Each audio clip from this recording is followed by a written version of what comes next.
So I've been seeing this table football as I scroll through the Lego site, and specifically the low rating score. You don't seem to see this type of low rating score across most of the Lego sets, and was just really curious, like, why is this table getting hated on so much? I also went across YouTube and across the internet to see how most people felt, and there's mixed reviews on this. It's either a love or hate relationship, not a lot in between. I was going to do a quick review of this set as and also discover why this set seems to be hated on so much. So let's dive into that today. So a little history on this table football. It was a creator set, an ideas set that came from the community. It actually was started off as a full-size set, as you can see here. The Lego team worked to make it as small as they possibly could and compact as they can. So with the table, you get 22 minifigures, although only I believe 10 of them can fit on the table at a time. Comes with all these minifigures and this display case that I think is quite frankly a little bit ugly. And then you can also store your heads and extra wigs, and it's all encompassing. So they've included everyone possible. There's even some for hearing impaired, which is great. See here, the reviews are really split.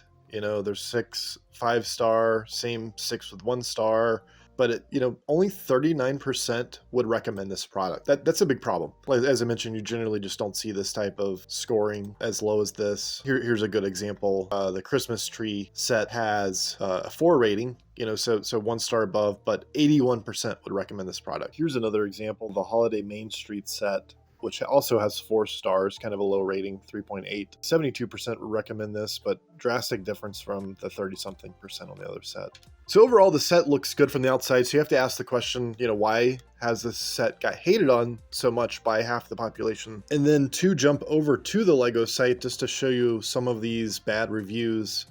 The first one here, the 1-star rating review, most disappointing idea set. You can see they even end with shame, 1 out of 10, so really low.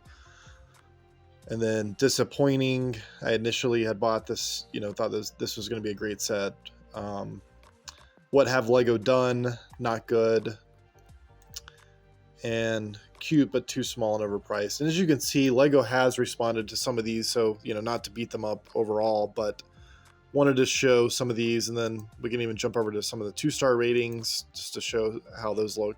Some more disappointing, overpriced and placed poorly, not worth it. So it's great to see Lego's responding to these. It gives you a little preview into what these major issues are going to be that we're going to uncover. There's about 5 or 6 of them total. The number one reason why people are kind of disgusted with the set is the price. This set should have been probably around $150, $170 at most. The display case additionally could be removed, and I'd probably pay $150 for this and get a cool little foosball table. This moves on to the second issue, which is it just seems to be too small. And if you look at the dimensions of this set is only 6 inches high, so the pictures really make it look a lot bigger than it is. But if you think about the size of a minifigure attached to it, it's a pretty small set. That's been the second one, is a lot of people really wanted it to be the same size as the other one. I could see that just being too large. Too many pieces. The third complaint that I've seen is the ball seems to get stuck in a few places, namely that middle piece. So look, a lot of foosball tables do this. I get the complaint.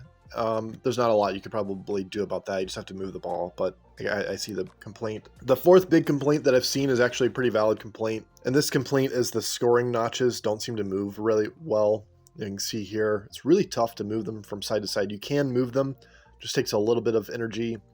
They didn't use a looser piece because they would have shaken loose a lot easier. And I think a lot of it's just for look and appeal at this point, not a lot of play, although you can play it. The fifth complaint that I've heard is the look and feel. Apparently it's just not complete, and I would agree. I'm not sure if I like the exposed knobs on the outside or the exposed notches here. There's a few places where it just didn't seem to work well. Also, if you look under the green piece, there's a couple of hidden pieces, which is kind of neat. I think these are callbacks to the creators, but you just have to question why those pieces are in here. They kind of look ugly. Overall, you don't really see Lego do this type of thing very often. Where the colors going around on the red and the blue, it seems to be broken up in a few places that I don't like. So the look and the feel just doesn't seem to be complete. The last reason is the extra minifigures thrown in. This display case I had mentioned earlier, to me, just looks kind of ugly. I think they did this actually to pump the price up to justify the price overall, and I don't get it. So maybe include the cup or something like that, but that they could be attached to the table, but I don't feel the need to exchange out my minifigures. Let us know what you think of the Table Football set 21337 in the comments. Do you have this set? What do you think of it? Do you agree with the price? I have a feeling that this has been a hard journey for the creators of this idea set. The set was actually almost canceled at one point in time. So just amazing that it is here today. It may be one of those sets though that you want to get just because of the issues that it's had here. I don't think we're going to see another set like this released from LEGO. Again, last minute they almost canceled it, and I can see why due to a lot of the complaints. So thanks for watching. Please subscribe, and we'll catch you in the next video.